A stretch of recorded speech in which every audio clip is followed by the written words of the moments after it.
बात यह है कि मध्य प्रदेश में एमएसपी की बात करने वाले लोग, जिन्होंने 3,000 रुपये गेहूं का, 3100 धान का, 6,000 की सोयाबीन के दाम होने चाहिए, किसान के बेटे मांग कर रहे हैं। ये भारतीय जनता पार्टी की सोच किसान विरोधी है और यही कारण है कि आज इतनी भारी वर्षा के कारण किसान खून के आंसू रो रहा है और ये सरकार नहीं चाहती है। इनको विज्ञापन देना है, हरियाणा में मुख्यमंत्री जी को चुनाव की रैलियां करनी है, झारखंड में करनी है, पर यहाँ के किसान के खून के आंसू नहीं दिखते हैं। थोड़ी बहुत शर्म हो इस सरकार में, थोड़ी बहुत लाज हो किसानों के प्रति, थोड़ी बहुत मर्म हो, तो जितनी जल्दी हो सोयाबीन की खराब फसलों का 40,000 रुपया पर एकड़ मुआवजा दे। 40,000 रुपया, क्योंकि शिवराज जी जब मुख्यमंत्री थे उन्होंने कहा 40,000 रुपया, वीडियो है।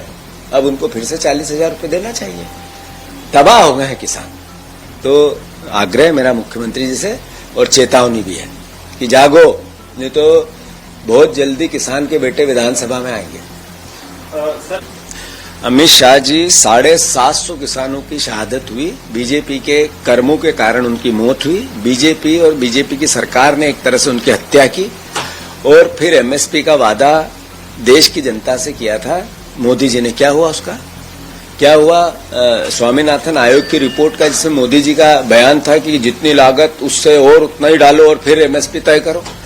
राहुल गांधी जी एक ऐसे नेता जिन्होंने गरीबों की बात की, जिन्होंने किसानों की बात की, जिन्होंने आम जन की बात की, 4000 किलोमीटर पैदल चलकर प्रेम प्यार और मोहब्बत की बात की।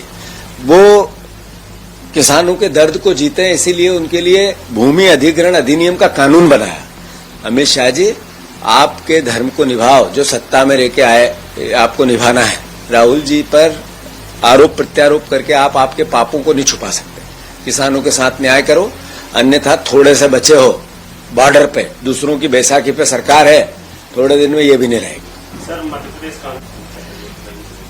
प्रदेश में पिछले 2-3 साल में सीधे डबल रेप के केस हो गए।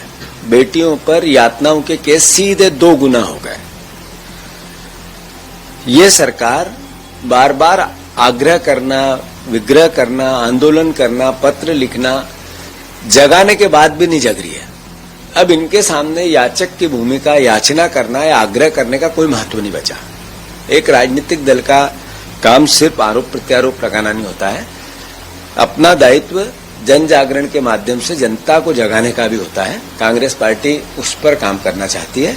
हम एक कार्यक्रम बेटी बचाओ अभियान लॉन्च कर रहे हैं, जारी कर रहे हैं, जिसमें समाज की जागृति के साथ दलगत राजनीति से ऊपर भावना व्यक्त करनी है। इसमें बीजेपी कांग्रेस की भावना नहीं आ सकती।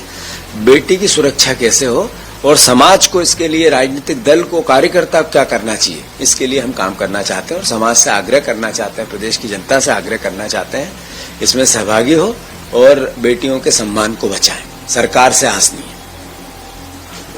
हाँ,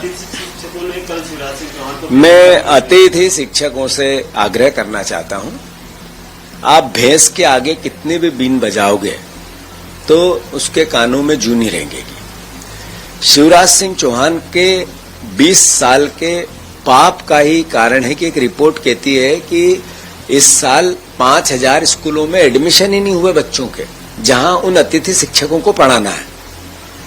अतिथि शिक्षक, अतिथि विद्वान, शिक्षा विभाग की जितनी दयनीय स्थिति हुई, इसका अगर कोई एक मात्र दोषी है तो शिवराज सिंह चौहान है।